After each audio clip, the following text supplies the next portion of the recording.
प्रेमीचंद सिंह भुच्चो, मंडी, जिला भटिंडा से कुल मालिक परमपिता जी की अपार रहमतों के प्रत्यक्ष प्रमाण इस तरह बताता है।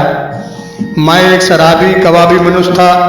सच्चे पातशाह परमपिता जी की कृपा हुई, मुझे 24/11/70 को नाम शब्द की दात मिल गई।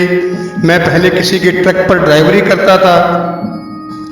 नाम शब्द प्राप्त करने के बाद सतगुरु सच्चे पातशाह जी की ऐसी दया मेहर हुई, जहाँ मैं पहले हर समय शराब के नशे में धुत रहता था, वहाँ अब मुझे नाम का रंग चढ़ गया और मैं हर समय नाम की मस्ती में मस्त रहने लगा।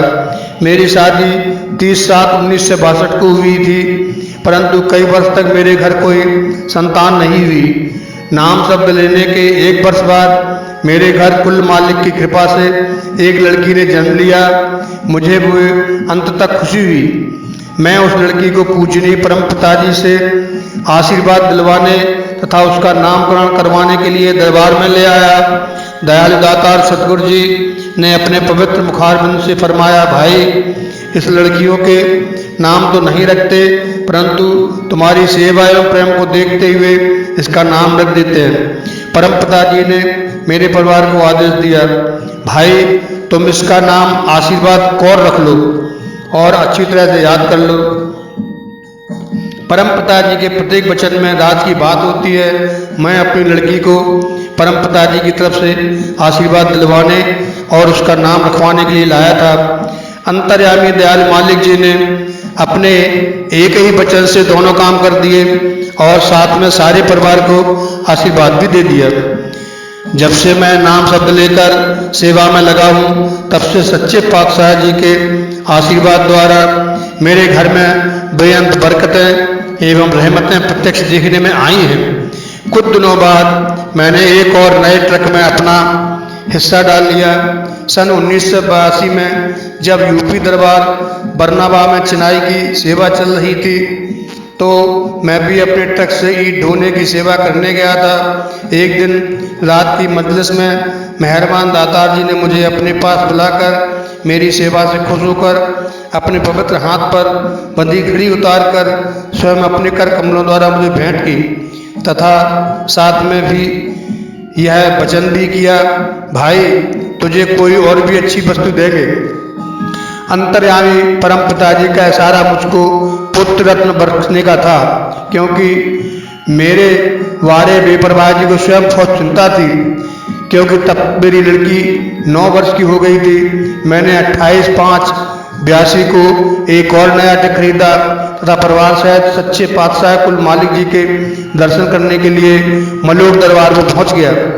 उन दिनों कुल मालिक परमपिता जी स्वयं मलोट दरबार में गए हुए थे। मेरी माता ने उस समय आगे होकर बेपरवाह जी के पास मेरे लिए एक लड़के की प्रार्थना की। इस पर बेपरवाह जी ने यह वचन फरमाया, अरे बोली वह तो बहुत समझदार व्यक्ति है, उसने तो कभी भी इस बात की तरफ ध्यान ही नहीं दिया। परम पिताजी कृपा व आशीर्वाद से लगभग 1 साल बाद मेरे घर लड़के ने जन्म लिया।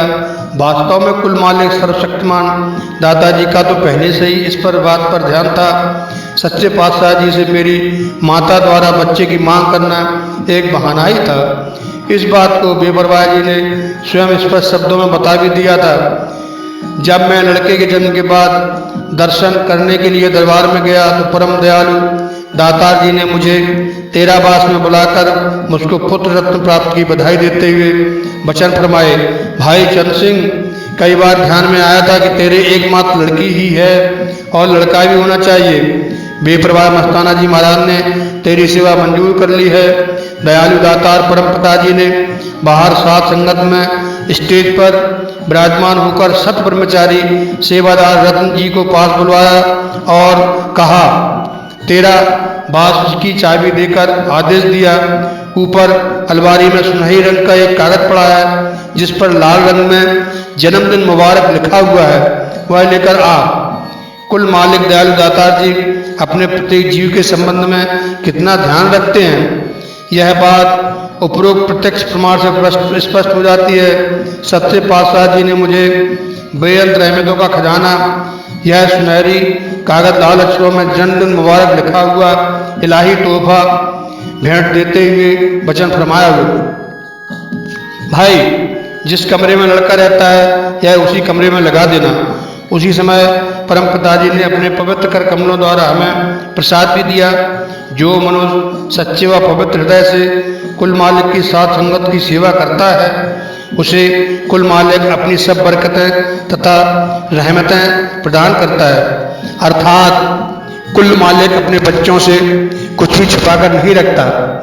परम पिताजी की कृपा से अब मेरे पास 2-3 ट्रक हैं, रहने के लिए एक बढ़िया मकान तथा दुनिया भी सभी प्रकार की सुविधाएं हैं। आजकल भी मैं परम पिताजी की दया मेहर से दरबार की सेवा दिन रात करता हूँ। मालिक के प्यारे जीव को अपने सद्गुरु से कुछ भी मांगने की जरूरत नहीं पड़ती, क्योंकि सभी जरूरी सुविधाएं प्रेमी को वे अपने आप ही प्रदान कर देते हैं और कभी भी इसके बारे में उस पर एहसान नहीं जताते हैं।